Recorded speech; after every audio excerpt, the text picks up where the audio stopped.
grand launch ng MMFF 51. Ano ang gusto niyong sabihin sa kanila? Starting with you, Ralph.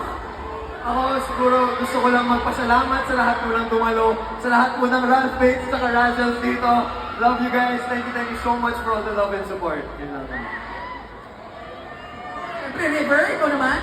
Ako maraming salamat talaga sa mga supporters sa dito, Team Red Rivers, Team River Joseph Global, Team River Joseph World. Maraming salamat at mahal ko kayo. At sana masuportan nyo yung this year's MMFF. Kaya maraming salamat po. Nakshi, go, go, go! Yes, sobrang atake yung lahat. Maraming salamat po sa pagpunta at sa effort niyo po.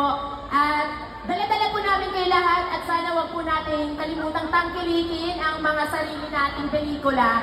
At let's support the Metro Manila Film Festival, y'all! At syempre, Brad! Maraming pong salamat sa pagsuporta sa aming apat. Sobrang nakakagalak po ng puso na makita po kayo. Ngayon lang po kami ulit nakakita na ganito karaming tao besides yung Big Nine. Kaya maraming salamat po. At supportahan po natin ang mga pelikulang Pilipino. Maraming salamat po. Kaya naman, Glorieta, palakpakan natin our PBB Celebrity Collab Kapamilya Housemates, River, Esmir, Ralph, and the big winner, Brad!